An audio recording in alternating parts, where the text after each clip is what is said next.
perhaps on some papers that were exchanged between US and Iran, was actually a conditional pause that didn't even last 48 hours. Multiple fronts still remain active amidst a bundle of unresolved disputes across Lebanon, Hormuz, and the nuclear issue.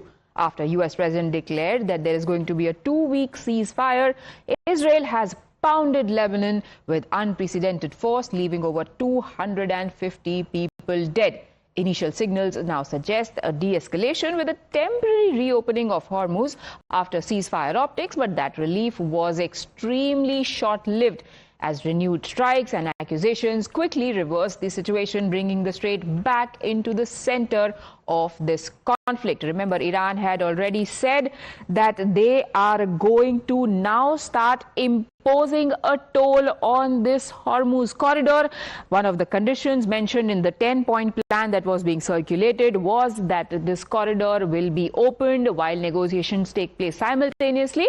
But that opening of the passage was extremely short-lived. So here are the details of the Hormuz corridor. Now, there you see the Kashmir Island over there. There are two parts of this.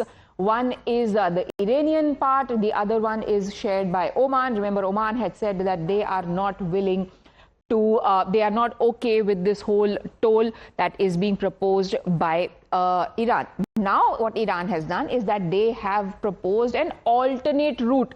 What they are saying is that because the original route is riddled with mines in the sea, ships could take the alternate route. Now, this is the normal route that ships used to take, and the one in yellow is the safe shipping corridor that is now being proposed by Iran for the ships that are crossing this particular passage. Now, as one wonders, what really would it mean for Iran to impose $2 million per vessel, because that is the figure that is being quoted on every vessel that passes through this waterway, which was earlier, by the way, absolutely free and not under the control of any particular country.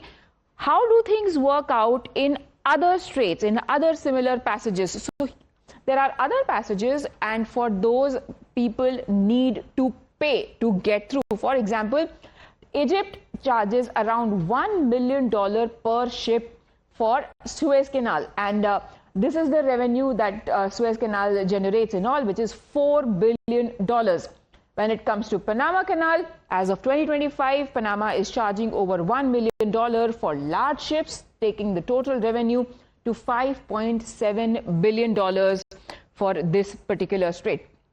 Then when it comes to Turkish straits, Turkey charges $5.8 per ton actually, which brings its total revenue to $227.4 million.